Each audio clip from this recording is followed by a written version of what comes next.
తిట్టావు కదరా మరి నీ డాడ్లుంటే రానారా నేను డాడ్లుంటే రానా అబ్బా అబ్బా ఈ అక్కేసినట్టు స్కెచ్ అందరు వేస్తేనే నా సామిరంగా తాగుబోతూ భర్తలే ఉండరు కాగో గా తీర్ల మొగనికి బడితే పూజ చేసింది అక్క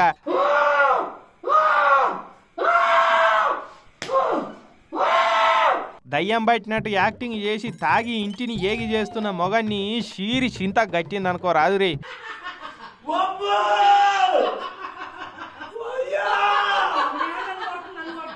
నీ బాంచనే నీ దండమే నీ కాలు మొక్తనే నన్నిడిచిపెట్టే అని బతిలాడినా సరే నిన్ను అలా గావు పట్టి బొందబెట్టకుంటే చూడురా అహహా అనుకుంటా ఇక మొగనికి కడుపులో డప్పులు కొట్టేటట్టు పనిష్మెంట్ ఇచ్చింది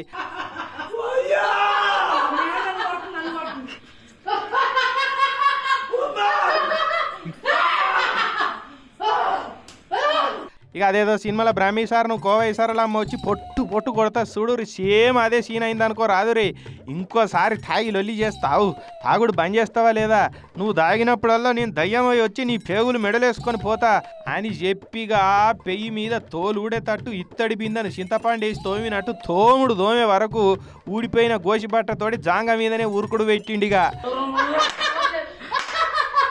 తెల్లారి ఓ సారు నా పెన్లో నన్ను గొట్టె సంప చూసింది సారు ఇగో పెయ్యి అంతా కమిలిపోయింది మీరే కాపాడాలి అనుకుంటా పోలీస్ స్టేషన్ కురికిండు కంప్లైంట్ ఇచ్చిండు అయ్యయ్యో ఏం కష్టం వచ్చనే గంగారావు నీకు